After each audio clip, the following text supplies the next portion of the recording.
Welcome back, everybody. Alistair the Great here. I kind of want to review the reception of the last video. And overall, I still like the way the video was received, but there's a couple of people in the comments, which I'm still glad that they commented and threw their 2 cents in it. Some of them were kind of dog shit takes or whatever, right? What a surprise. I mean, it's a YouTube comment section. When has a YouTube comment section not been filled with dog shit takes?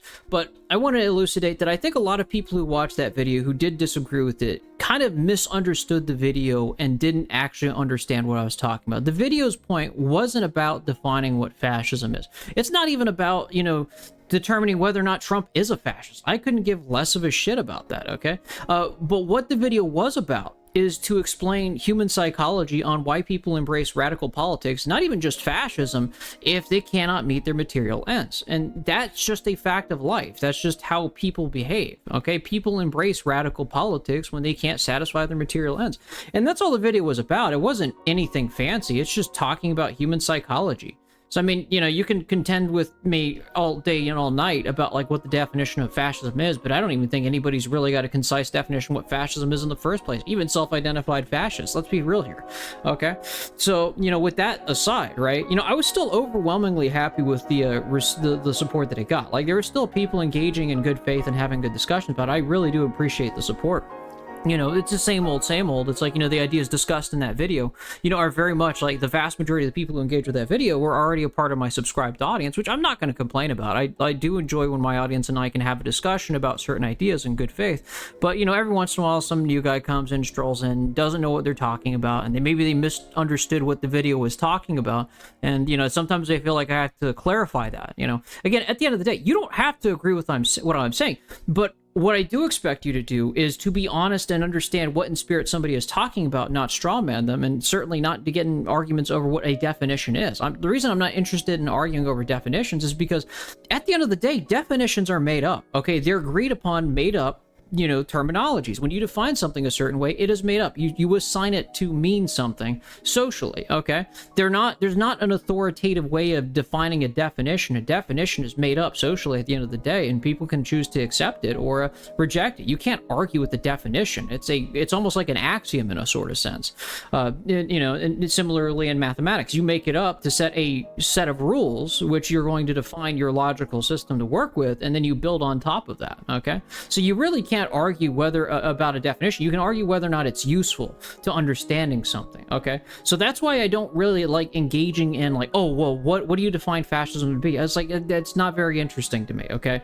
When I'm talking about things, I expect people to understand what I'm talking about without having to, get stuck in the weeds of trying to define things that are just, that can be understood in casual discussion, okay? Because if it's useful to elucidate an idea, that's more important than being 100% precisely accurate on what a definition is, okay? And if you think I'm being bad faith, you can call that out and say, okay, like, I think this is kind of a, misuse of the definition to serve a point that's not really, there, and that's totally fine too, but no one in the comments really did that, okay? The whole point isn't to call Trump a fascist and therefore he's evil. Again, my entire videos, like, over the last 3 videos I've uploaded, is not against the moralistic claim of whether or not Trump is this evil fascist dictator, but to explain how people choose radical political philosophies if it's going to satisfy the material end. So it's like, when I hear somebody come in my comment section, it's like, you need to grow up and not call Trump a fascist. I kind of scoff at that. It's because never once have I made a moral claim in the last videos I've uploaded thus far. I'm just more or less understanding the situation and how people behave and think. But I think that memo kind of got missed. With that being said, I kind of want to delve into another topic I've been wanting to jump into for a little while, okay? And I want to talk about why Gen Z is going to bring about the return to class politics in the United States, okay? Because I don't think Trump is going to get very far with his administration. As much as, like, the political right would probably cope about that, I don't really see a bright future for them, okay? And they're free to prove me wrong. I'm just a voice on the internet. I'm a micro channel. This is just my tiny little corner to the internet where I throw my 2 cents, and, you can engage with it or don't engage with it. There's always the unsubscribe button. You're not being forced to watch my stuff. But the reason why I don't think Trump is going to get very far is because it goes down to the problem is that there is one unquestionable problem that the political right and the broader right will never admit, because they will call each other communists before they even get to talk about it. And that's the cost of living crisis, okay? And, they talk about it more than the Democrats. I'm going to be honest with you. I'm not a Democrat shill. I fucking hate the Democrats. Honestly, I'm kind of glad I celebrated their fall, because, while they wanted to gaslight about the cost of living, At least the Republicans weren't as stupid to try and gaslight ordinary Americans about the cost of living. The cost of living thing is a very real thing. Even under the Biden administration, the average house price went up to $500,000, okay? And grocery prices skyrocketed. I remember when I was a kid, and if you took $100 to a grocery store, that meant filling the cart up to the brim. Now it's maybe 10 items or less, okay? So, and on top of that, incomes have not caught up with inflation over the last 30 years. I don't think they ever have, okay? And this is the catch-22, why I say the Trump administration, even if they are to go through with martial law and they were trying to basically strong-arm do mass deportations, maybe the mass deportations will help economically, but I have my doubts and skepticisms over that sorts of stuff. But, even if they were to use the strong arm of the state to get their way, okay, it's not going to address the core issues, and they're just going to carve apart their own country before they actually solve the meaningful issues. And so, until they address these sorts of things, like, the Trump administration, I'm going to be honest with you, and you probably, a lot of Republicans and conservatives are probably going to come to my chat after seeing this video being like, when I say that he's probably going to leave office as the most unpopular president in history, is because he's not going to address the economic situation, because he can't. That's just the nature of the political right, okay? Go to Matt Walsh's videos, okay? You watch Matt Walsh's videos when it comes to, like, why people aren't having babies. He's too busy getting mad at dinks and blaming pornography and dual income, no kids couples for not having kids because of consumerism, rather than recognizing that the real reason people aren't settling down and having more traditional relationships is quite literally because of the cost of living. This is what's going to be what alienates the base of the right against these right political media figures. It's already happening. I'm just the canary in the coal mine as a micro channel to point out this obvious fact. You can take it or leave it. At the end of the day, time's going to prove me right. If the right does not address these issues, then somebody else will. Okay.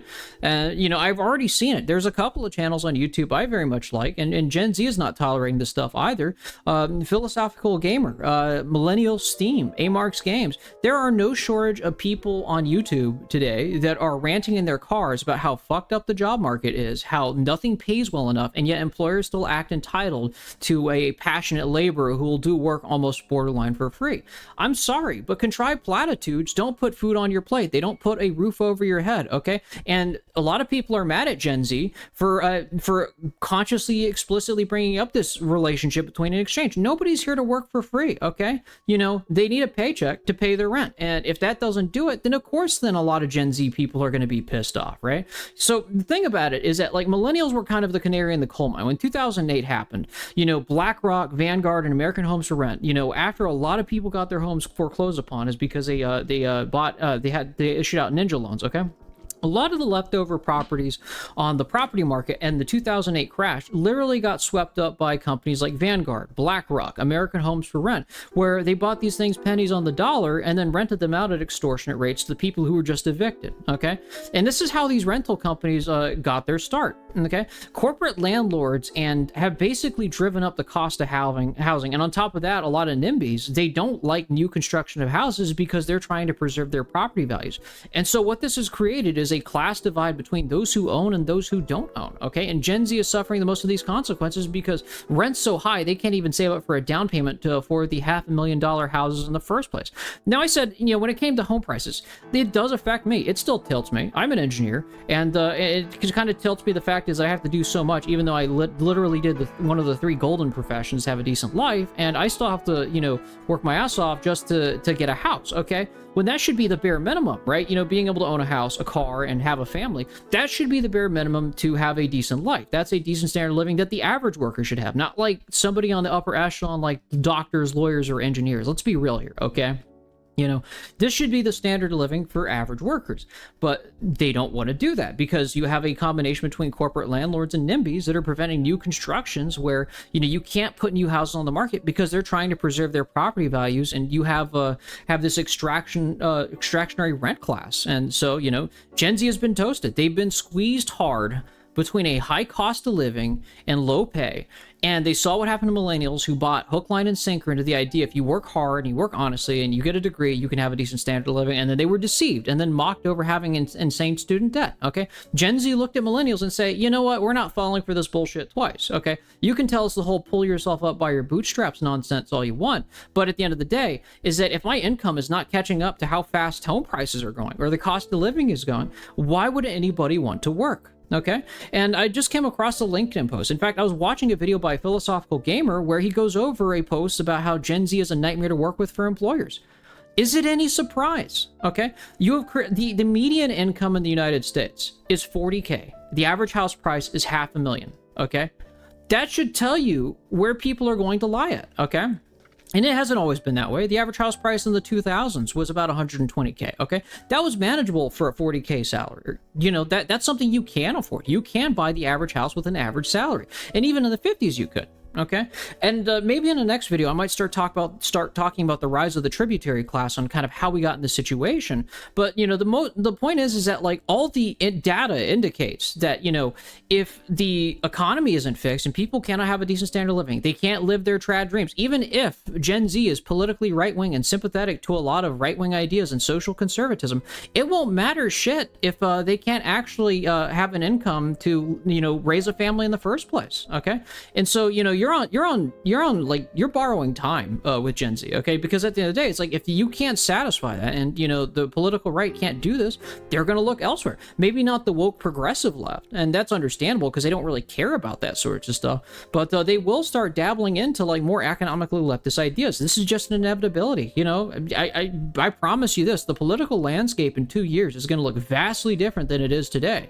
And I know like a lot of people on the political right are probably going to cope about this in my comment section. You know, they're just probably going to mock and deride it, and that's okay. I'm not interested in proving it. Time's going to prove what I'm saying. Okay, and you know what, if I'm wrong, I'll eat my words and we'll have a decent standard of living. But you know, something's going to give. Okay, you can't simultaneously, you know, try to work people to bone and treat workers like shit, and then, you know, not pay them sufficiently enough while also demanding them to have children and families to save the population numbers. Like you pick one. Okay, if you want people to have families and live a decent life and increase those population numbers, at least make the economy possible to do that in the first place. You know, you want the traditional lifestyle, make it possible where a single income can actually provide for a family of 4. Otherwise, you're just virtue signaling to your own base, and your own base is going to get tired of that. I'm just ahead of the curve when I say that sort of stuff. And like I said, I'm gonna say the same thing like I did with last video, right? You know, you can come into my comment section and nitpick over one particular thing, but like at the end of the day, right? You know, a year from now, 6 months from now, you're gonna realize that what I'm saying is true. And you know, even though you might be telling me I'm wrong in my own comment section, I'm not here to prove anything. Again, like, you know, it's going to show itself in the end either way. Gen Z is going to bring black class politics, and honestly, I wouldn't be surprised if they call themselves communists. They might not even call them. They might not care about social issues, to be fair. And that's what I was trying to get as a point in the last video, is that like if you don't fix the economic situation, they might not necessarily be like carrying like trans rights flags or whatever, right? That's not the point, okay? But they won't. They'll tolerate them at least, and they'll just kind of like say, okay, yeah, whatever. It's like, you know, you do your own thing. You leave me alone. I'll leave you alone, kind of thing, okay?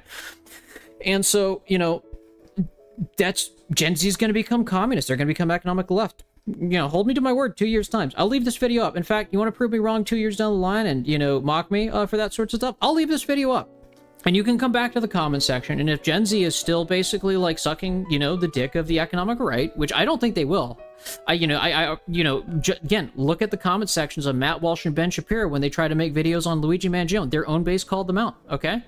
You know, a lot of these social conservative-leaning people are working class, and they do care about class politics, and the political right is never going to address the issues. They're never going to address the cost of living crisis. They're never going to address that the average house price is $500,000, or that $100 doesn't even fill up your basket with groceries anymore. Let's be real here, okay? And, you know, and it'll be insult to injury to basically tell Gen Z, you know, oh, you just need to work harder to have prosperity when everyone knows you're bullshitting them. Okay, like including me. I'm a late millennial, and I know you're bullshitting them. I mean, I'm in a little bit of a better position than most of Gen Z, but again, at the end of the day, it's like, you know, you're gonna have to answer to them, not me.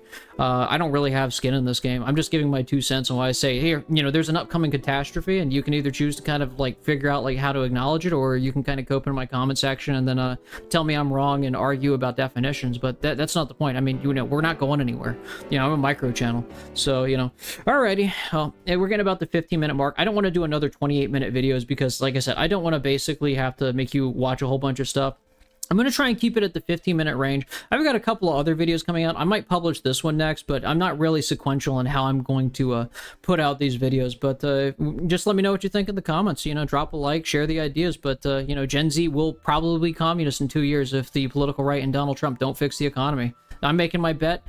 Call me out, prove me wrong. I would love to be wrong. Like I said in the last video, that again, a lot of people just kind of miss. Prove me wrong. Prove me that Donald Trump's ideas, you know, Malay and all these people are out their ideas, and your version of free market capitalism is true, and it is better.